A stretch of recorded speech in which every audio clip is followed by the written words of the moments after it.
নমস্কার বন্ধুরা, Priyanka kitchen village ফুডে আপনাদের অনেক অনেক স্বাগত জানিয়ে আজকে আবার একটা নতুন রেসিপি নিয়ে চলে এসেছি। রেসিপিটা হচ্ছে ঝিঙে পোস্ত। তো এই দেখুন আমার হাতে আছে ঝিঙে। তো চলুন রান্নাঘরে যেয়ে আপনাদের সাথে আবার কথা হচ্ছে।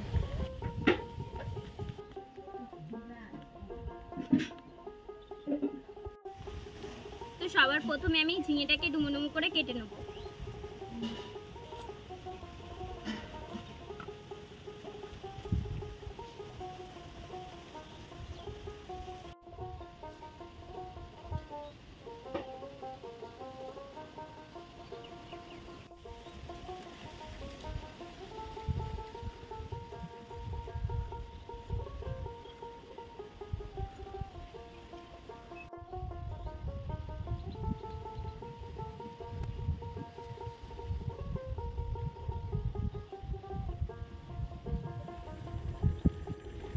তো বন্ধুরা আমার ঝিঙেটা কাটা হয়ে গেছে, এবার আমি আলু কেটে নেব। তো আপনারা চাইলে আলুটা নাও দিতে পারেন, কিন্তু আমি আলুটা দিচ্ছি।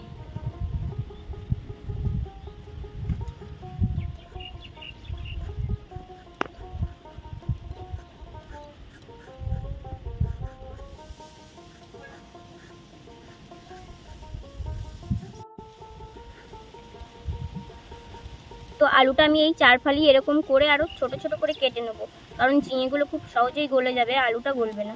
এই দেখুন এইভাবে কেটে নেব। এবার আমি পোস্তটা বেটে নেব।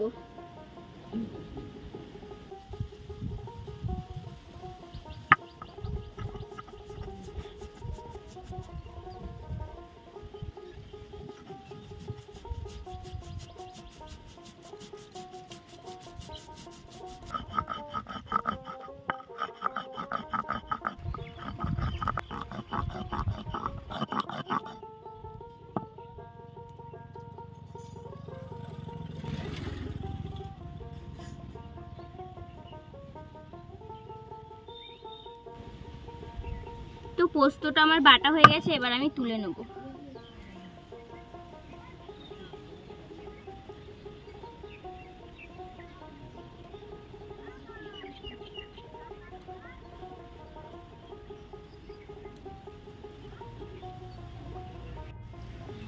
তো কড়াইটা আমার গরম হয়ে গেছে, এবার আমি তেলটা দিয়ে দেবো।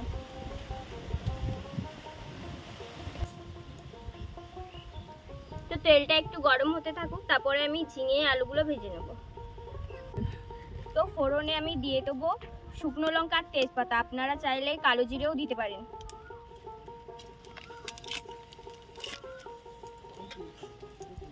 এবার একটু লাল লাল করে ভেজে নেব।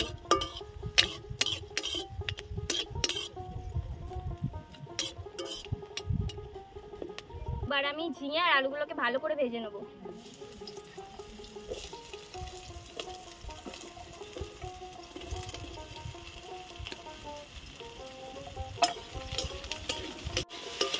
তো এবার দিয়ে দেবো কাঁচা লঙ্কা।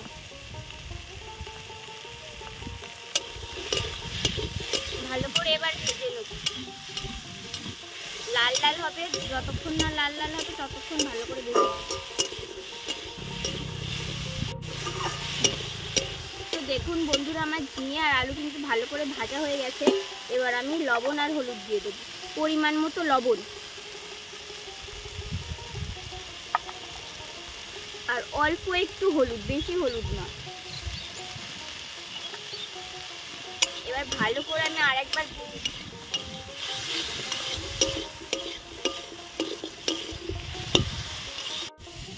তো আমার ঝিঙে আর আলুটা ভালো করে ভাজা ভাজা হয়ে গেছে, এবার আমি দিয়ে দেবো অল্প জল। পোস্তটা আমি পরেই দেবো, কারণ পোস্তটা যদি এখন দিয়ে অতটা স্বাদ লাগবে না, পরে দিলে পোস্তর স্বাদটা বোঝা যাবে।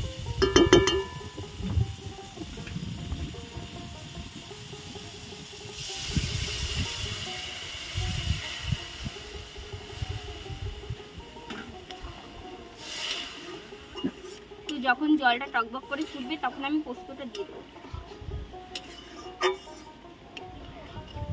তো বন্ধুরা দেখুন ঝোলটা টকবক করে ফুটছে, এখন আমি পোস্তটা দিয়ে দেবো।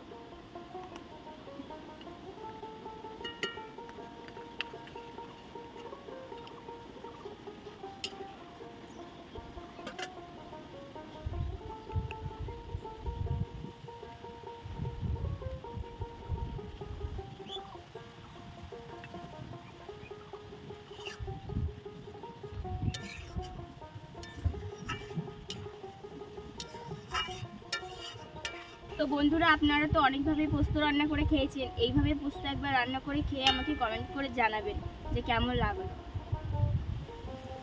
তো আবার ঢাকা দিয়ে দেবো।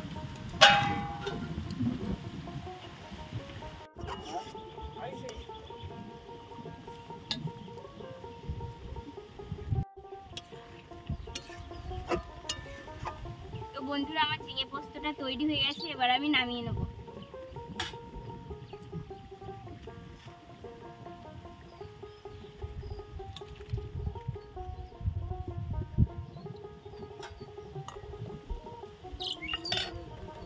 তো এই দেখুন কত সুন্দর কালার এসছে।